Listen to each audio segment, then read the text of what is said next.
Thank you everyone for your attendance tonight. As you can see, it's quite an incredible turnout. I'm Kim Goods, I'm the CEO of the Tasmanian Council of Social Services. I'm going to start with some mundane housekeeping, just while we've got the last few people coming into the room. So could anyone with their phone on, please just make sure it's on silent or turn it off for us. For people who need to, there are toilets at the back of the room and some exits down the side which are pretty clearly marked. So just to get the housekeeping out of the way early. So as you're probably aware, if you tried to book online in the first 12 hours, we sold out the original venue we had for tonight and we had to move to the City Hall. So we've got 600 seats in the room tonight and we've pretty much filled them all. Our priority was to involve as many people from the general public in our event tonight, and so we wanted to have a conversation with the broader community, and we're really, really glad that everyone has come along and we've been able to achieve that tonight. We appreciate that each and every one of you wants to be part of what is a very important discussion for our community. In fact, someone said to me this afternoon that in terms of a public issue, this is potentially the largest number of people that have filled the City Hall for quite a few years outside of a musical event or whatever. Now I'm going to move to introduce our panel and talk a little bit more about why we're here tonight in a moment. But before I do, I'd like to welcome to the stage Teresa Sainty. Teresa is a member of the Aboriginal community in Tasmania and she's going to welcome us to country. Thank you, Teresa.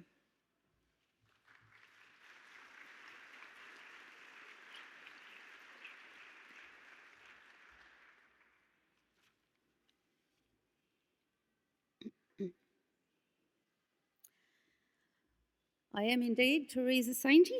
I'm a Pakana woman.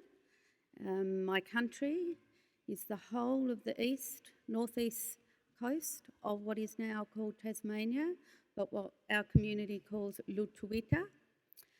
And of course, with if you know anything about the history of this country, with the removal of people from country to a place called Waibalena on Flinders Island, my family more recently are from Cape Barren and Flinders Island. And Rosie, if I presume you flew here, otherwise you either caught a boat or swam, you would have flown over those islands as you came over to come to Hobart. I am involved with the Aboriginal community. I'm from a very large Aboriginal family.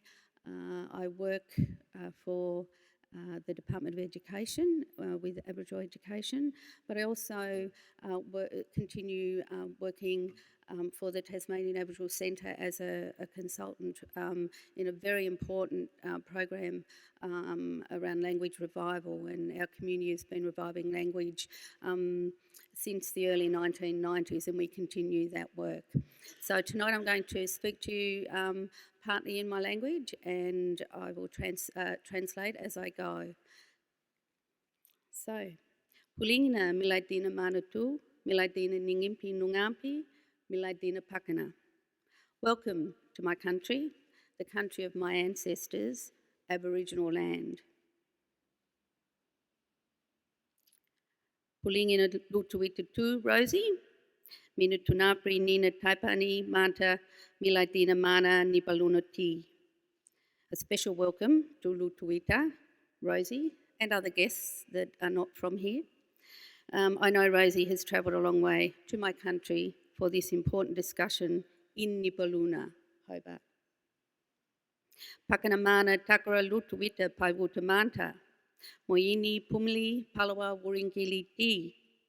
My people have been here since the beginning of time, since Moini took some earth up into the sky and created Palawa, the first black man. Before invasion, Lutuwita supported at least 9 language groups who generally lived healthy and fulfilling lives. The ingenuity and adaptability of my people saw them survive an ice age, yet sadly we barely survived invasion. Minutunapri muinina, nika milaidina nara, nara putialumi.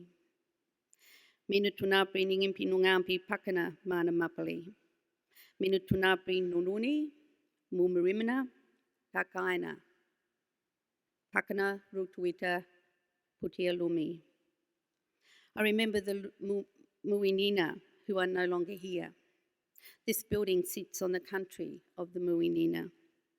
I also remember the Nununi, Mumarimina, Kakaina, all nations, the original people of Lutuita, who have never ceded sovereignty, most of whom are no longer here as a direct result of invasion and subsequent colonisation.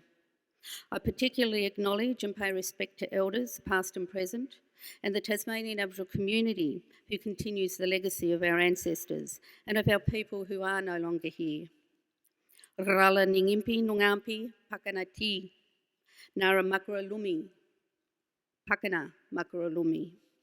The strength of the ancestors are within us. They, the ancestors, are still here and will always be here.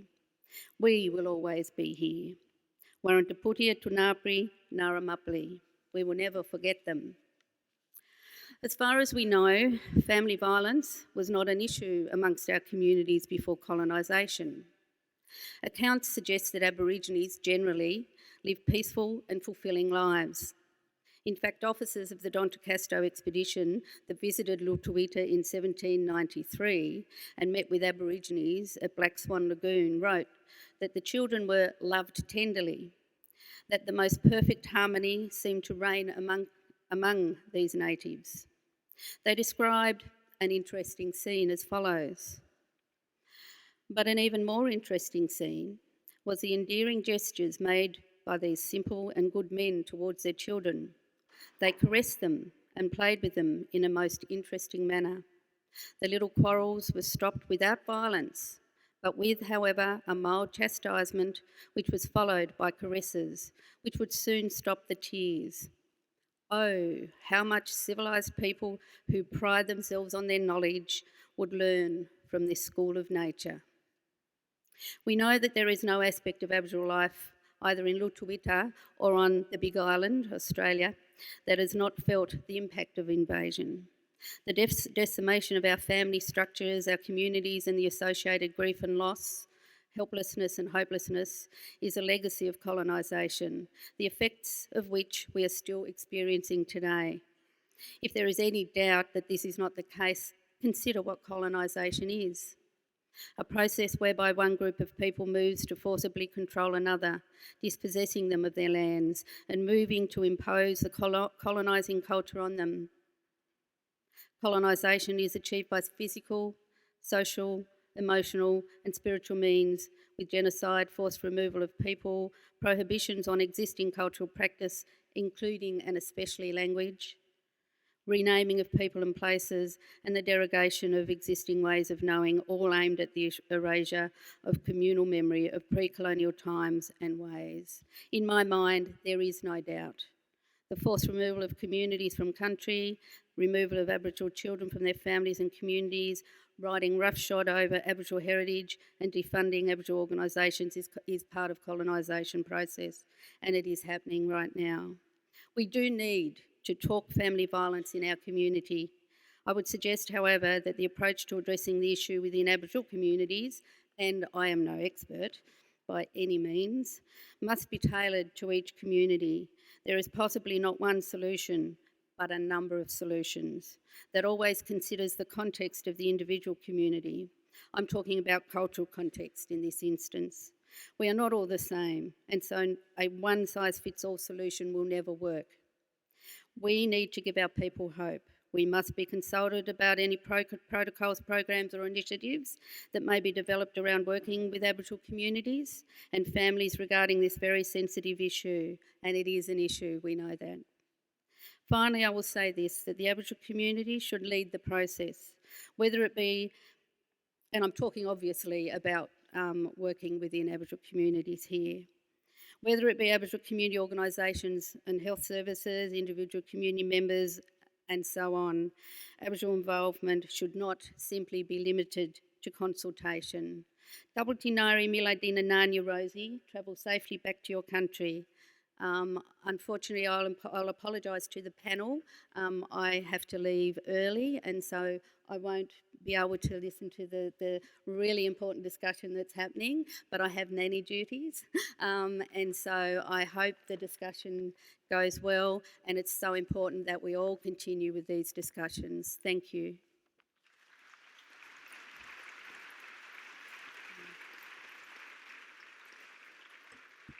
Thank you very much, Teresa. For a few people standing up the back, there is some seats down the front if you did want to come down.